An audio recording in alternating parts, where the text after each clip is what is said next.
Even though King Gazel is one of my favorite characters in Tenshura, I swear he wouldn't want to face these guys, the strongest under Rimuru himself. King Gazel has legendary feats and reputation, but these three are in a different league altogether. Let's begin, and with the biggest reason Dworgen's culture exists in the first place. Oh, light novel spoilers ahead. Now let's truly dive in. The Lord of Storms, Veldora Tempest. If the attribute wheel ever landed on Veldora, it would spin up three traits: water, wind, and space. Together, they make him a walking natural disaster, only vulnerable to the earth attribute. But he wasn't always this dominant. The rampaging dragon. Thousands of years ago, Veldora was pure chaos. He roamed the world, uncaring and unmatched. His storms devastated entire continents. Back then, he cared for nothing but raw power, survival of the fittest, believing he was the strongest true dragon after Veldonava's death. Armed with a unique skill investigator, Veldora could sense one's magic from miles away. His black lightning was feared, his storms legendary, and his pride unshakable. It was inevitable he clashed with other titans of his time: Velgrind, Velzer, DeGrull, Guy Crimson, and even Lumina's Valentine, the Queen of Nightmares. The Nightmares duel. That duel with Lumina's was especially fierce. Her holy magic, a realm apart from elemental spells, clashed violently with Veldora's Spiritron-infused storm power. Despite his lack of finesse, his dragon scales shrugged off her devastating power. The fight destroyed the Night Rose, but Veldora reveled in the chaos and thrill of it all. Veldora's philosophy. Why did he fight so recklessly? Because iron sharpens iron. Veldora's path was one of curiosity and pride, testing every technique and opponent he could find. Without refined spatial control, his area attacks were wild, but effective. He learned through chaos. His magicule count grew larger and denser with each death and rebirth at his sister's hands. Especially Velzer's, she really traumatized him. Crazily enough, he used magicules themselves for his body. The hero's seal.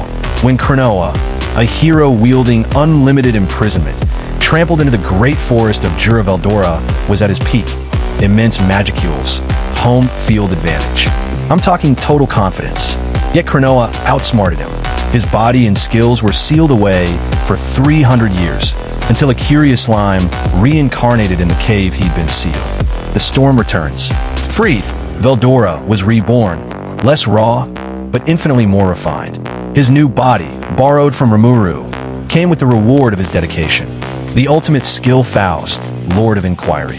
Faust's toolkit included danger prediction, thought acceleration, analyze and assess, and all of creation. Yet its deeper essence remained pursuit of truth and probability manipulation, making Veldora utterly unpredictable. On the battlefield, he was just chaos incarnate, the Lord of Chaos. Although he faced Velgrind with Faust in Volume 15, he earned the rarest evolution in the Tenshura world. His Lord of Inquiry, Faust, evolved into Nyarlathotep, Lord of Chaos, adding parallel existence, multidimensional barrier, and space-time manipulation and greater efficiency to Veldora's arsenal.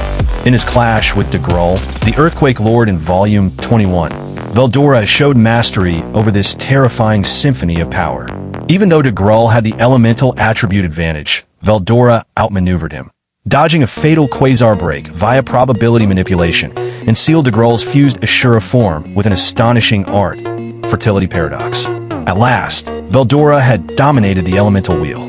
But even his chaotic storm met its limit when he confronted Maline Nava, the daughter of God, wielding Saturnal, Lord of Wrath in Volume 22. Against her Drago Nova, not even the Storm Dragon could hold, until Rimuru intervened. The Lord of Temptation, Diablo, standing a bit below Veldora but definitely no less fearsome in Rimuru's ranks, is his most loyal and awe-inspiring subordinate. Diablo, originally the primordial black demon noir. The primordial demon, when Veldonava shaped the world, he summoned the greater Holy Spirit of Light, which spawned the greater Holy Spirit of Darkness. The latter split into 7 primordial demons, Noir among them. From the dawn of time, Noir adored creation, and even thwarted Feldway's rebellion against the world multiple times after Veldonava's death. His existence spans cycles of curiosity, observation, and combat refinement. Rimuru's summon. After eons of solitude, Noir found meaning in Rimuru. Witnessing his soul's pearls of brilliance, his words, not mine. He willingly became his servant after the Falmouth massacre.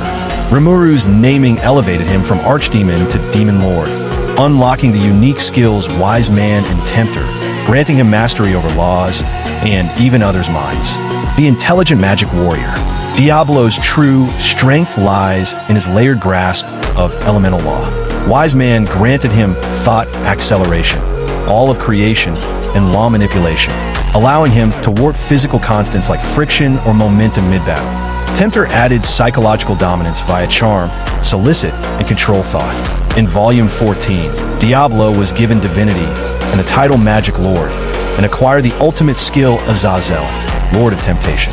Azazel's sub-skills, World of Temptation, Punitive Control, Space-Time Manipulation, and Charm Domination, making him a nightmare for every spellcaster and warrior alike. Azazel's essence is simple. It forces the world to bend to Diablo's will. The Tema War. During the Tema War in Volume 22, Diablo squared off against Feldway, King of Phantoms. Though the Phantom King had superior magicules, Diablo neutralized his ultimate skills, pushing the fight into hand-to-hand territory. The Mist Lord, Zegion. Last but never least, Zegion, the silent guardian of the labyrinth, Veldora's disciple, and Rimuru's most stalwart protector. The birth of a guardian. Zegion began humbly as a beetle-type monster, but when Rimuru healed and named him, something shifted. Through relentless battles and Rimuru's kindness, Zegion's gratitude blossomed into faith, bordering on worship. After absorbing Veldora's magicules in the underground labyrinth, Zegion evolved into an insector with an adamantite exoskeleton, humanoid form, and command over Veldora's Death Stance arts. Master of Space. Equipped with the skills Demon Lord's Haki and Spatial Domination, Zegion stood on par with divine beings.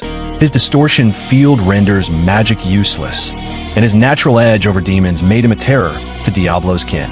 The primordial demonesses tried repeatedly to topple him, and failed each time. Even Veldora once admitted, under certain conditions, Zegion could fight him evenly. In Volume 13, Diablo himself acknowledged that Zegion was very strong, befitting of Veldora's disciple. I'm telling you, King Gazel wouldn't want that smoke. The Mist Lord's Ascension. Upon evolving to true Demon Lord, Zegion earned the title Mist Lord and acquired the ultimate skill Mephisto, Lord of Fantasy. Its sub-skills, World of Fantasy, All of Creation, Water and Thunder Domination, and Space-Time Manipulation, are formidable. But its core power lies in World of Fantasy, a world system skill letting Zegion reshape reality in his favor. In his first true test, he annihilated Carrion instantly. His existence value was only 4.99 million, minuscule beside Veldora's 88 million, but numbers aren't everything. The Insect King's Challenge. When Zelenus, the Insect Lord with 114 million existence value, invaded the labyrinth, Zegion was briefly defeated, until Diablo held the line. Once revived, Zegion used Void Fist, a Veldora-style art powered by Nihility energy, to slay Zelenus. In his final moments, Zelenus acknowledged Zegion as his son and passed on Sephiroth, boosting Zegion's existence value to 70 million and evolving Mephisto further.